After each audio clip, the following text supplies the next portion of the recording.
I was enjoying my morning coffee in my unit when the sound hit me.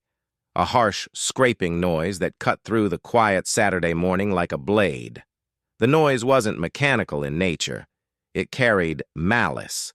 Stepping out onto my balcony, I witnessed Karen from the Homeowners Association, clutch of keys in her grip, raking them across the bright red finish of my Dodge Challenger like talons. Her face wore a satisfied smirk, as though she were carving meat instead of destroying someone's property. My knuckles went white as I gripped the balcony rail, nearly warping the metal.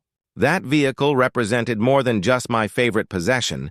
It embodied my passion, my freedom, and my professional reputation all in one package. What made me almost spit out my coffee was her complete ignorance that 3 different security cameras were capturing her every move. Even more devastating for her situation, she had no clue the automobile she was vandalizing didn't belong to some naive renter. It was owned by me, the proprietor of the largest automotive performance facility in the region. She believed she was damaging a plaything. She was unaware she had just etched her signature into the declaration of war. The situation would have been almost amusing if it weren't so pitiful. Karen, sporting her oversized shades and her HOA-issued identification pinned to her sleeveless top, appeared to be on some vigilante crusade to eliminate anything enjoyable, fast, or remotely attractive from the area. She stepped back to appreciate her handiwork as if she had created a work of art, oblivious that the entire side panel now resembled the losing side of a blade battle. I didn't bolt downstairs or yell threats. Instead, I allowed her to complete her work while the cameras continued recording. Leaning back, I finished my coffee and whispered to myself, "Let the show begin." When I eventually wandered down to the parking area, she stood with crossed arms, muttering complaints about unauthorized parking and unlawful conduct. The vehicle, as usual, sat perfectly positioned within the marked boundaries of my designated space, a fact I knew she was completely aware of. I approached her with a peaceful nod, and she regarded me like I was some unrecognized pest. She failed to identify me as the car's owner, likely assuming from my age and the grease beneath my nails that I was simply some young technician renting above his means, which ironically was exactly the impression I wanted to create. "Are you aware whose vehicle this is?" she inquired, her voice heavy with manufactured authority. I smiled and confirmed. "Absolutely." She launched into a lecture about motor noise, aesthetic pollution, and the sanctity of the HOA's appearance standards. It was like hearing a malfunctioning voice assistant attempting to recite regulations while furious. She made statements like, "You people and your speed machines are destroying the tranquility." I remained composed, continuing to nod and feign concern. When she finished, she marched away as if she had just won a Supreme Court argument. I waved goodbye while maintaining my smile. She hadn't merely damaged my car, she had carved her name into her own destruction. Back in my apartment, I opened my computer and examined the recordings. The front camera, mirror cam, dashboard recorder, and even the HOA building's motion sensor had captured everything. Multiple perspectives, crystal clear resolution, audio sharp enough to hear her humming while committing the crime. I compiled the footage and saved it to a private folder labeled Karen's Comeuppance, then contacted Marco. "It's time," I said. She finally crossed the line. Marco's laughter through the phone resembled a race car engine starting up. "I'm bringing the drone and stabilizing equipment. We're making this cinematic." Karen had terrorized the entire community for months. She had cited elderly Mrs. Gutierrez for wind chimes, summoned a tow truck for a visiting nurse whose van had a faded logo, and once berated a 10-year-old on a scooter because his wheels made sound. But she reserved special hatred for me, perhaps because she saw my work truck constantly parked outside, or because she despised witnessing someone young and successful who didn't seek her approval. Regardless, she had targeted the wrong person. The scratch on my car was actually a blessing because now I possessed everything necessary to legally and dramatically end her small reign of terror. That afternoon, I visited the automotive shop I owned just 3 blocks away. My manager, Joel, raised an eyebrow as I drove in the Challenger with its fresh battle wound. Let me guess. HOA. Karen finally snapped? I grinned and handed him a USB drive. Complete coverage, multiple cameras.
Joel chuckled and rolled out the buffer.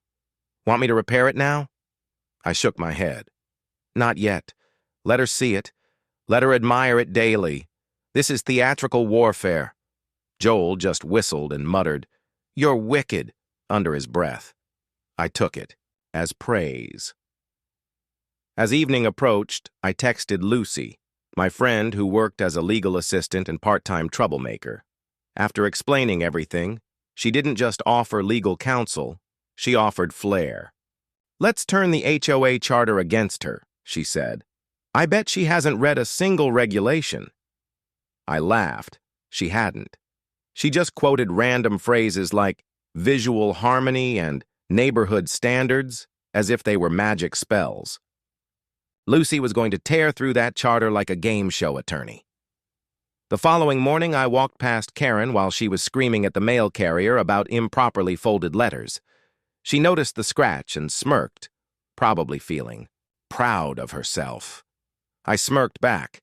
She had no idea I'd installed brand new technology in the car: voice recognition security, advanced GPS rerouting, and a new feature I was eager to test. I made a mental note to enroll her SUV in our shops next. Complimentary service event with some creative modifications. Nothing dangerous, just inconvenient. Like changing her navigation voice to a sarcastic robot or programming her seat heater to randomly activate during summer. Petty actions, but satisfying. That night, I uploaded the video privately to the HOA's Facebook group. I didn't include names, just a simple caption: "When your car's paint becomes someone's canvas for insecurity." Within hours, the comments exploded. People recognized the location, some even identified Karen, and one brave soul asked the golden question, "Wait, is that Karen doing the scratching?" "Oh yes, dear neighbor, it certainly was." My phone buzzed with messages as residents I barely knew suddenly flooded my inbox with their own Karen stories, her threats, her fines, her tantrums at the community pool. The legend of Karen had become a monster, and now the villagers were grabbing their pitchforks. Figuratively speaking, of course. Well, for now. I closed my laptop, leaned back, and smiled. The opening act had gone perfectly. She had keyed the wrong car, I had her on video, the community was turning, and I was just getting started. She thought she'd silenced an engine. She'd actually started a revolution. And I had an entire garage of tools, allies, and horsepower, ready to roll. By the time the sun rose the next morning, the wheels of payback had already begun turning. I wasn't the type to lose my temper and scream in someone's face, especially someone like Karen who thrived on public confrontations. No, my approach was quiet, calculated, and layered with enough irony to make a Shakespearean villain envious. I entered my shop at precisely 9 a.m., coffee in one hand, USB in the other, and a grin that practically announced something significant was coming. My crew, mostly seasoned mechanics who knew every bolt in a V8 engine and every traffic law, had already heard the news. Joel had briefed them and passed around still frames from the footage like they were mugshots. Karen had become the shop's unofficial dartboard before I even unlocked the doors.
The plan wasn't just about justice. It was about poetic irony. Karen had used the HOA as her personal kingdom for too long, distributing fines like confetti, verbally assaulting neighbors who didn't bow to her rules, and twisting community guidelines into weapons of social control. So naturally, the first phase involved making her suffer the exact kind of nitpicking, overblown regulations she had imposed on everyone else. I opened our appointment calendar and squeezed in a new name using an alias KJ Wilson, that was Karen's legal name, which I had discovered years ago during a previous HOA dispute. Under the service reason, I simply typed Community Raffle Winner, Free Diagnostic. Karen's beloved Lexus SUV was her status symbol. She polished it every weekend, parked it diagonally to occupy more space, and once yelled at a teenager for breathing too close to the side mirrors. So when she received an official-looking flyer in her mailbox announcing that she'd won a free premium diagnostic from a sponsor-affiliated repair shop, she didn't think twice. The shop name wasn't listed, it just said Certified HOA-approved vendor. Lucy had designed it perfectly, complete with a fake watermark and a line about advanced eco-inspection modules. Karen, always eager to feel special, brought the Lexus in that same afternoon. When she arrived, wearing oversized sunglasses and a wide-brimmed sun hat like she was avoiding paparazzi, she didn't recognize the shop. She entered with the air of someone expecting red carpet treatment. My receptionist, Daisy, played her role perfectly, smiling brightly and handing Karen a clipboard with waivers that included standard language about infotainment recalibration and temporary GPS test routing. Karen didn't read a word. She just signed and requested bottled water. Daisy provided one and mentioned it might take a couple of hours. Karen agreed, handed over the keys, and strutted away. The moment she left, Joel and I got to work. We didn't damage a single component of the Lexus, but we had some fun under the hood. We updated her GPS to default to taking her to locations like abandoned warehouses, used mattress outlets, and a roadside alpaca farm. Her backup camera now made a meowing sound instead of the usual beep. Best of all, we adjusted her seat warmer to randomly activate at full heat for 30 seconds at a time, but only when the car came to a complete stop. It was the kind of inconvenience that couldn't be diagnosed in a typical checkup and would drive someone like her absolutely insane. We even threw in a harmless but humiliating Easter egg. When she opened her driver's door, the sound system would automatically blast the chorus of a viral TikTok remix of someone yelling, "Karen needs to chill." I made sure everything could be undone with one factory reset. I wasn't looking to sabotage, just rattle her cage without breaking the law, and rattle it we did. While Karen's SUV was being gently reprogrammed, I was quietly planting seeds around the neighborhood. I texted Mrs. Gutierrez, the one board member who despised Karen even more than I did, asking if she had a few minutes to chat. She came by the shop under the pretense of needing her tires checked, but what she really got was a preview of the video. Her eyes widened, then narrowed, and she muttered something in Spanish that I didn't catch, but knew wasn't complimentary. She promised she'd bring it up at the next board meeting, and that she had plenty of allies who were sick of Karens. Rain. We just needed the right moment to strike. That evening, I uploaded the full video, this time unedited, to a private HOA message board that Karen had no access to. I titled it, "A Moment of Community Interest," and let it simmer. The comments began piling up within minutes. People were furious, some were stunned, a few were laughing, but one thing was clear. Nobody was defending Karen. The best part? More than a dozen residents began sharing their own run-ins with her. There was the guy who got fined for having a hammock, a woman whose toddler was reprimanded for sidewalk chalk, a couple who'd received 6 separate notices about their bird feeder being visually disruptive. It was as if a dam had broken. Years of pent-up frustration came pouring out. By nightfall, the neighborhood wasn't just angry, it was organized. A petition had started circulating calling for Karen's suspension from the board. It needed 30 signatures. By midnight, it had 57. The next morning, Karen came to pick up her Lexus. She looked confused when she saw me standing at the counter, smiling like a mechanic in a toothpaste commercial. "You?" she said, squinting. I nodded. "Congratulations on winning our raffle," I replied. "Your vehicle's been optimized and returned in perfect condition." She mumbled something and handed me a business card, saying if she heard one thing out of place, she'd report me to the Better Business Bureau. I tucked the card in my pocket and waved as she left. 10 seconds later, her car exited the lot and began heading not toward her house, but straight toward a municipal waste processing plant. We watched the GPS play its game from the tracker in the garage and howled with laughter.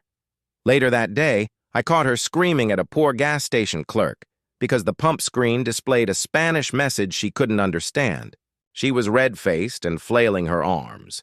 It had nothing to do with the car, of course, but I took it as a good omen.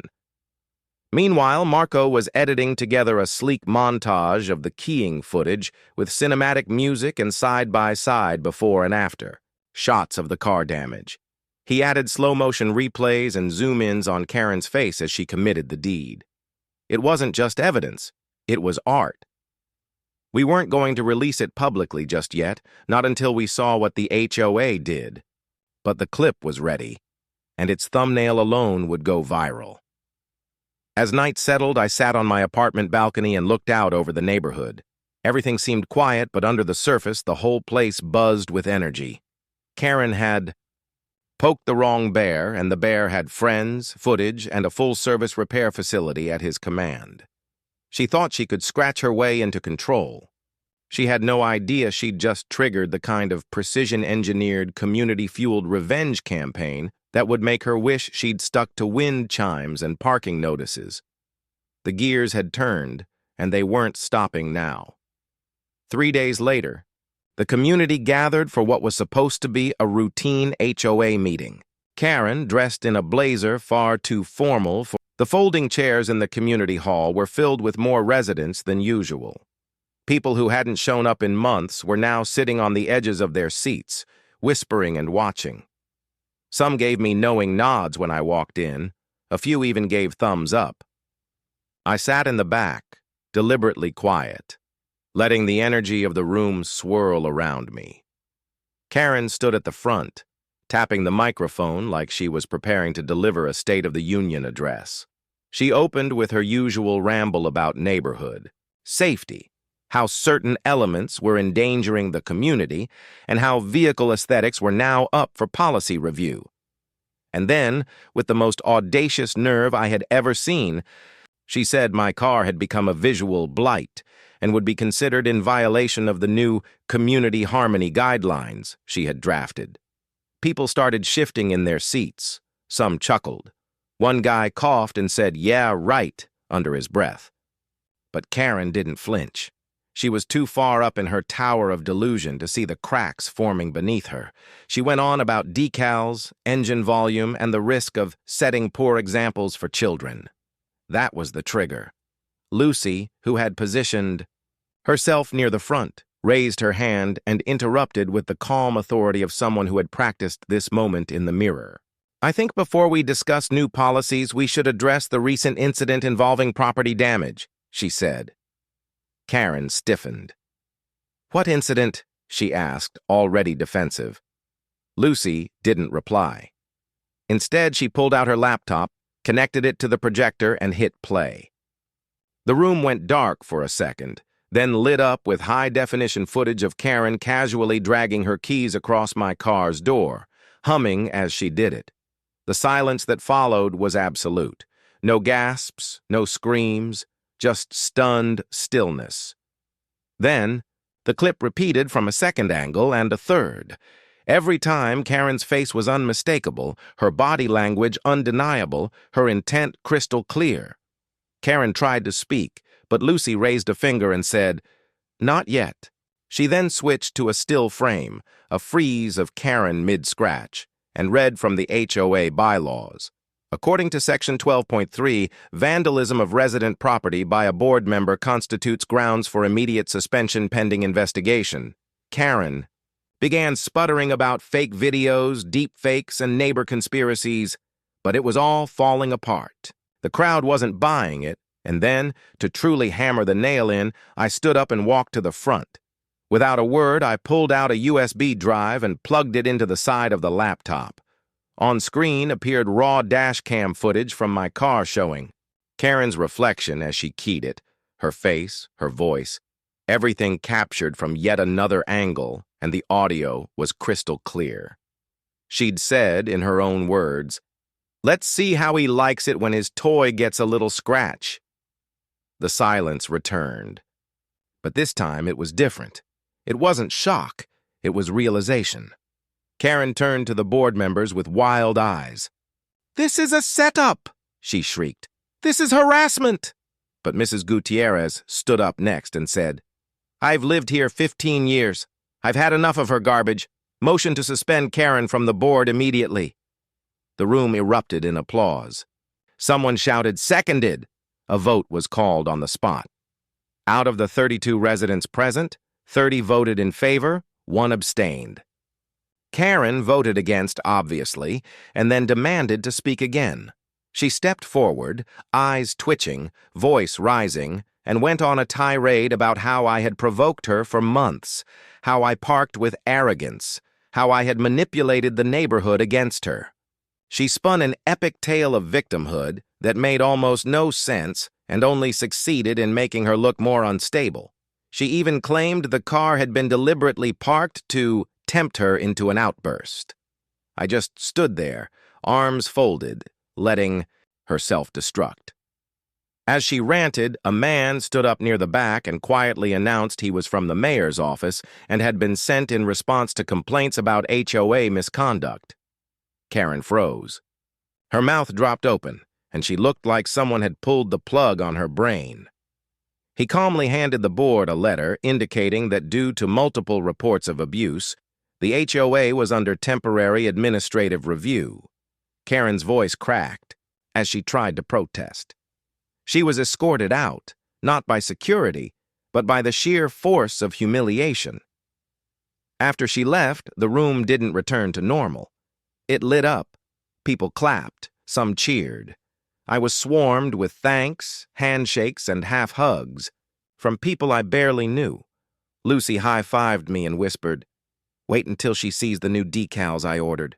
Joel texted me a photo of the front of my shop where someone had chalked the words "Neighborhood Hero" on the sidewalk. But the victory wasn't complete. The next morning, I walked outside and found all 4 of my tires slashed. Not cut accidentally, but slashed deliberately and with precision. There was no note, no message, but I didn't need one. I knew exactly who had done it. I reviewed the footage from the night before, and sure enough, there he was. Karen's husband wearing a hoodie, face turned away, but caught clearly on camera. From the side, thanks to my neighbor's new porch cam system that Karen had previously tried to ban. I didn't panic. I didn't call the police immediately. I called Lucy. She reviewed the footage, collected timestamps, and filed a report with the city attorney's office. This wasn't just vandalism now, it was retaliation. And when tied to Karen's removal from the board, it became a much bigger issue. I didn't care about the tires. I had spares at the shop. I cared about the message. They weren't backing down. They were doubling down, which only made me more determined. That evening, I shared the footage of the tire slashing in the same private HOA group. I didn't post names, just asked, "Has anyone else experienced property damage lately?" The replies came pouring in, 2 cars egged, a garden trampled, someone's porch furniture thrown into the street, all within the past 24 hours. The dots were connecting faster than I expected. Karen wasn't just a problem anymore, she was a liability. And she had help. It was clear now that this wasn't over. Karen had lost her title, but not her venom. Her husband was now involved, and something told me the next move wouldn't be subtle. But that was fine. I had cameras. I had allies. I had a community waking up. She thought she could scratch her way out of trouble. She was about to find out. That when you mess with someone who owns a repair shop, they don't just fix cars. They rebuild everything you try to break, stronger, louder, and with turbocharged revenge. The next few days felt like a chess game, only Karen and her husband were playing checkers with their fists clenched and eyes closed. While the rest of the neighborhood went on with spring decorations and outdoor cookouts, I was quietly collecting receipts. Every slash, every mess, every act of retaliation got documented, time-stamped, and stored. It wasn't just about proving. They were behind it. It was about building something airtight.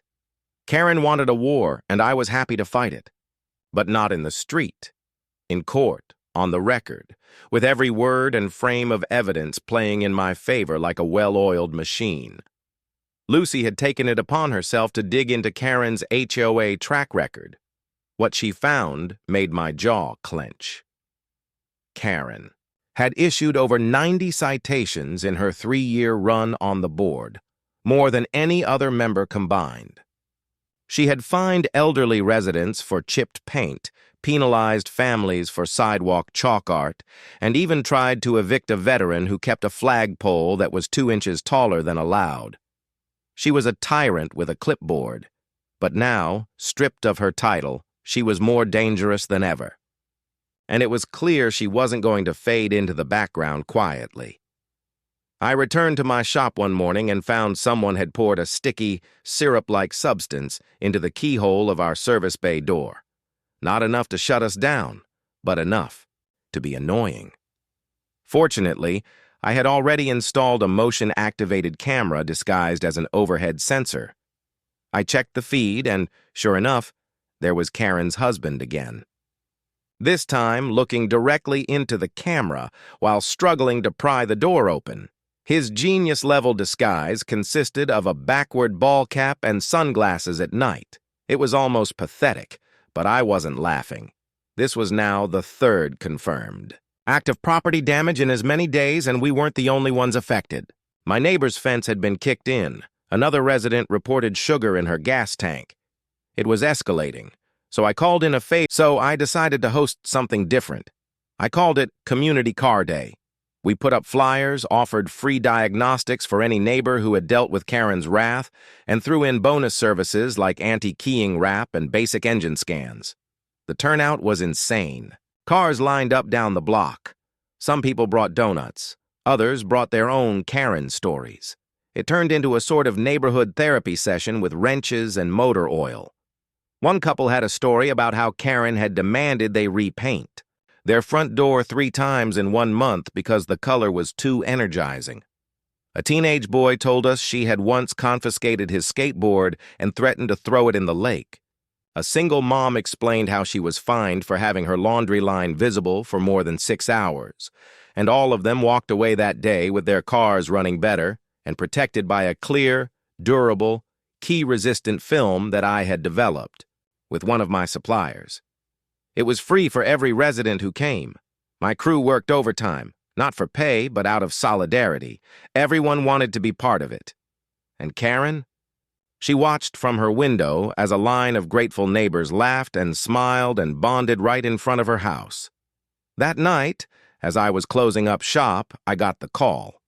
Lucy was on the line, and she was practically vibrating with excitement. The city had officially picked up the case. Karen's husband was going to be served with charges for vandalism, trespassing, and destruction of private property. The footage we'd collected was considered more than sufficient, and because of Karen's ties to the acts, she was being included in the investigation. It was happening. Real accountability after all this time. I didn't celebrate with a party.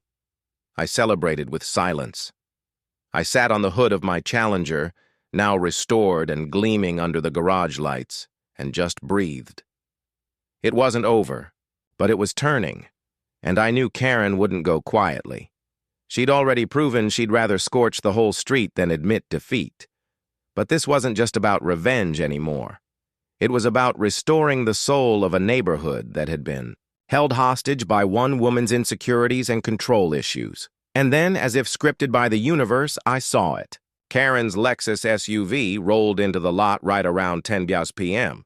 when the shop was closed and everyone had gone home. I stayed still, lights off, watching through the security feed on my phone. She got out, looked around, and pulled something from her bag, a small bottle, likely brake fluid or paint thinner.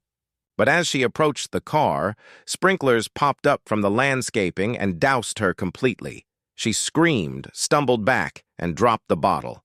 The motion lights came on. The cameras caught everything. She turned and bolted, but the footage had already uploaded to cloud storage.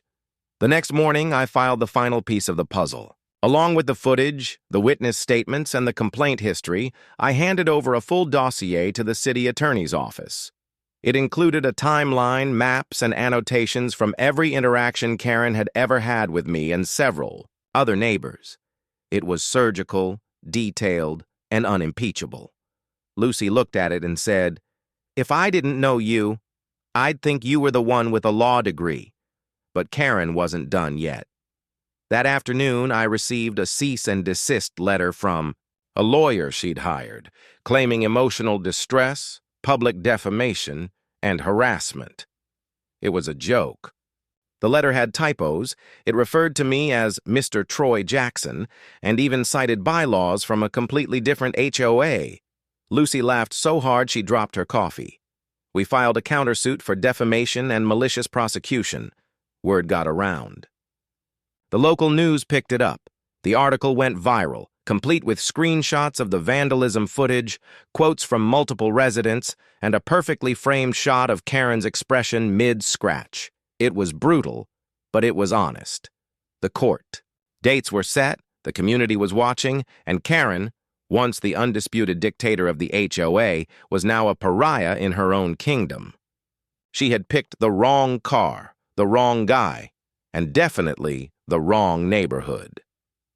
The day Karen finally tried to strike back publicly was the day her last shred of control completely unraveled.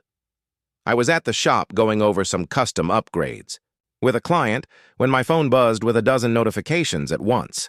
Karen had gone live on Facebook. She titled the stream, "Exposing the Car Cult," and started rambling into her phone about how the neighborhood was under siege, how her civil rights had been violated, and how my criminal enterprise was behind it all. Her eyes were wild, her voice shrill, and her points disconnected to the point of incoherence.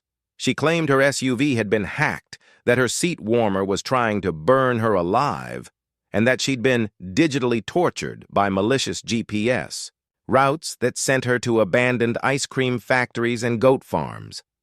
The more she talked, the faster her view count rose. Not because people were on her side, but because the internet loves a good meltdown. Within minutes, clips from the live video were spreading across local Facebook groups, Instagram Reels, and even TikTok. Someone added music and edited her yelling about car cults over footage of my team installing decals and laughing with neighbors. At Community Car Day, another clip showed her claiming the entire town was under attack, while a caption read, "Meanwhile, Troy's giving out free oil changes to veterans." By noon, the local news station reached out asking if I'd give a response. I told them I'd think about it, but truthfully, I didn't need to say a word. Karen was doing all the damage herself. Later that afternoon, she must have realized her stream hadn't inspired support, because her next move was even more unhinged.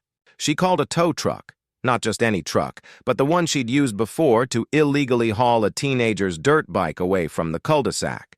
She must have begged or bribed the driver because he rolled up to the front of my shop like he had a right to be there. I happened to be standing out front when he pulled in, and he casually said he was here to tow a vehicle for a report of abandonment. I asked him which vehicle. He pointed directly at my Dodge Challenger. My eyes narrowed. I said, "That's a business vehicle, registered, insured, and parked on private property." He shrugged and said Karen had filed a report, said it was illegally modified and abandoned. I walked up to the car, tapped the hood twice, and then pulled out my phone. Within seconds, I brought up the live GPS tracker linked to the car's diagnostic system and showed him it had been active within the last 2 hours. I also pulled out the permit from the city, authorizing it to be used as a mobile business display. Then I told him if he put a hook on it, he'd be committing theft of commercial property. The tow truck driver paused, clearly unsure if Karen had left out some very important details. Then I showed him the security camera footage from just 10 minutes earlier, showing Karen standing at the corner, watching everything from behind a row of bushes. I waved at the camera. The driver looked at me, then back at the car, then got in his truck and drove off without saying another word.